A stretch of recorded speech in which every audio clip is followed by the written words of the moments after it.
ആലപ്പുഴ ഹരിപ്പാട് സ്വകാര്യ വസ്ത്രവ്യാപാര സ്ഥാപനത്തിന് വേണ്ടി പെട്ടിക്കട പൊളിച്ച കേസിൽ അറസ്റ്റിലായ മുഖ്യപ്രതിക്ക് സ്റ്റേഷൻ ജാമ്യം നൽകി പോലീസ്. ചെറായി ഷാജിക്കാണ് ജാമ്യം നൽകിയത്. പൊതുമുതൽ നശീകരണം അടക്കമുള്ള വകുപ്പുകൾ ചുമത്തിയിട്ടും സ്റ്റേഷൻ ജാമ്യം നൽകിയ പോലീസ് നടപടി വിവാദത്തിലായിട്ടുണ്ട്. അതിനിടെ കേസിലെ ഇരയായ അശോകന്റെ വീട് ആഭ്യന്തരമന്ത്രി രമേശ് ചെന്നിത്തല സന്ദർശിച്ചു. ജോസി ബാബു വിശദാംശങ്ങൾ നൽകും. ജോസി, ഈ പ്രതിക്കിപ്പോൾ സ്റ്റേഷൻ ജാമ്യത്തിൽ നൽകി പ്രതിയെ വിട്ടയക്കാനുള്ള പോലീസ് നടപടി എങ്ങനെയാണ്? പോലീസ് എങ്ങനെയാണ് ഈ കേസിനെ കാണുന്നത്? ഈ വിഷയത്തിലടക്കം ന്യായമായും അശോകന്റെ കൂടെ നിൽക്കുക എന്നത് തന്നെയായിരുന്നു നീതി, അല്ലെങ്കിൽ അങ്ങനെ തന്നെ ഈ കേസിൽ ഗൗരവതരത്തിലാണ് പോലീസ് കാണുന്നതെന്ന് പറയുമ്പോഴും ഇപ്പോൾ ഉണ്ടായിരിക്കുന്ന സംഭവ വികാസങ്ങളിൽ കടുത്ത ആക്ഷേപമുണ്ട്. പ്രത്യേകിച്ച് കേസിലെ മുഖ്യപ്രതിയായ ചെറായി ഷാജി എന്ന ഈ കെട്ടിടം പൊളിക്കാൻ, കട പൊളിക്കാൻ കൊട്ടേഷൻ എടുത്ത് ചെറായി ഷാജി എന്ന ആളെ സ്റ്റേഷൻ ജാമ്യത്തിൽ വിട്ടയച്ചിരിക്കുന്നു.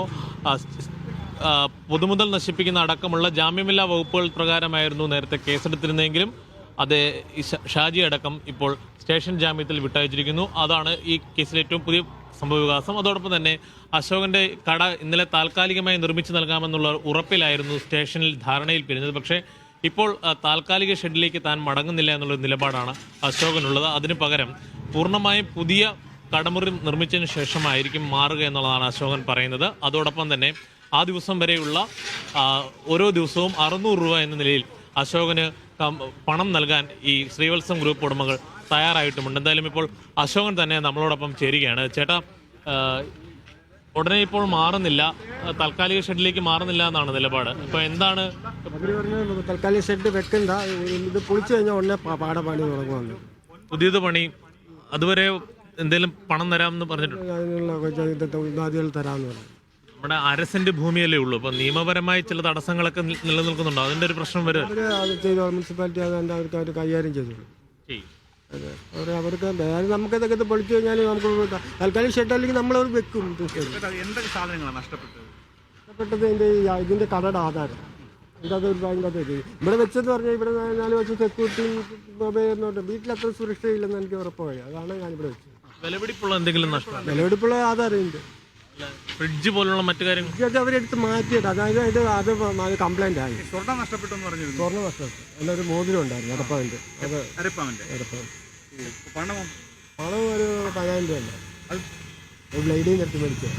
എന്തായാലും ഈ വരുമാനം നിലച്ചല്ലോ. അപ്പോൾ ഈ 600 രൂപ മതിയാകുമോ? ദിവസം 600 രൂപ വേറെ പോകുന്നില്ല, നമ്മൾ ഒറ്റയ്ക്കുള്ളതല്ല. ഒപ്പം തന്നെ ഈ പുതിയ കട തുറന്നാലേ കടമുറി മാത്രമല്ലേ ഉള്ളൂ, എന്തൊക്കെ സാധനങ്ങൾ അതിനകത്ത് വേണം? പുതിയതായിട്ട് ഫ്രിഡ്ജ് വേണം, നമ്മുടെ ജ്യൂസർ വേണം, ജ്യൂസർ വേണം. പിന്നെ എന്തൊക്കെ? ജ്യൂസറൊക്കെ ഉള്ളത് എല്ലാം പോയി. ഫ്രിഡ്ജും ഏകദേശം നശിച്ചു. പിന്നെ വേറെന്തൊക്കെയാണ് വേണ്ടത് നമുക്ക്? പിന്നെ അതിൻ്റെ അകത്ത് വെട്ടാവുന്ന കാര്യങ്ങളെല്ലാം ഫാനൊക്കെ ഉണ്ട്. ചേട്ടാ, പ്രതിക്ക് സ്റ്റേഷൻ ജാമ്യം നൽകി വിട്ടയച്ചിട്ടുണ്ട് മുഖ്യപ്രതിക്ക്. ഇത് പൊളിക്കാൻ അതിനെ എങ്ങനെയാണ് കാണുന്നത്? ഒരു പ്രതിയെ സ്റ്റേഷൻ ജാമ്യം നൽകി വിട്ടയച്ചിട്ടുണ്ട്. ഈ പൊളിക്കാൻ നേതൃത്വം നൽകി ഷാജി എന്ന് പറയുന്നത്. അതിനെ എങ്ങനെയാണ് കാണുന്നത്? പോലീസിൽ നിന്ന് നീതി കിട്ടുമെന്ന് ഉറപ്പുണ്ടോ? നമ്മളുടെ അല്ല, അത് അവരുടെ വകുപ്പാണ്. അത് മുനിസിപ്പാലിറ്റിയുടെ നാശനഷ്ടം ഉണ്ടാക്കി അതിൻ്റെ പേരിലാണ് അവരെ അറസ്റ്റ് ചെയ്തത്. അപ്പം നമുക്കായിട്ട് അതിനകത്ത് ബന്ധമില്ല. മന്ത്രി ഇന്ന് രാവിലെ വീട്ടിലെത്തിയിട്ട് എന്തെങ്കിലും ഉറപ്പ് നൽകിയോ? ഉറപ്പ് നൽകി എന്തെങ്കിലും ബുദ്ധിമുട്ടുണ്ടെങ്കിൽ വന്ന് പറയണമെന്ന് പറഞ്ഞു. എന്താ ഞാൻ പറഞ്ഞ പൊളിച്ചോണ്ടിരിക്കുക നമ്മളെ ബുദ്ധിമുട്ട്.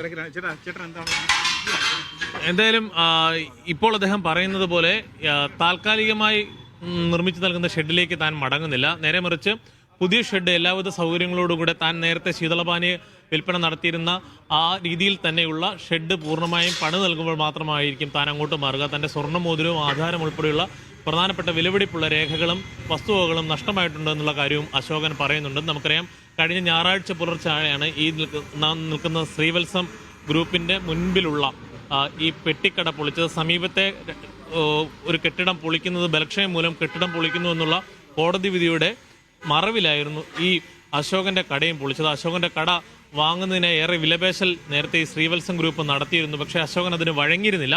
അതിനൊക്കെ ഒടുവിലായിരുന്നു ഈ രാത്രിയുടെ മറവിൽ ബുൾഡോസർ രാജെന്ന കണക്ക് അശോകന്റെ കടമുറി തകർത്തത്. പിന്നീട് ജനരോക്ഷം ഉണ്ടാകുകയും മാധ്യമങ്ങൾ വാർത്ത നൽകുകയും ഒക്കെ ചെയ്തതിന് പിന്നാലെയാണ് ഒരു ധാരണയിലെത്തിയത്. എന്തായാലും താൽക്കാലിക ആശ്വാസമുണ്ട്, കട നിർമ്മിച്ചു നൽകും. അതുവരെയും 600 രൂപ ദിവസം അദ്ദേഹത്തിന് നൽകാനും ധാരണയായിട്ടുണ്ട്.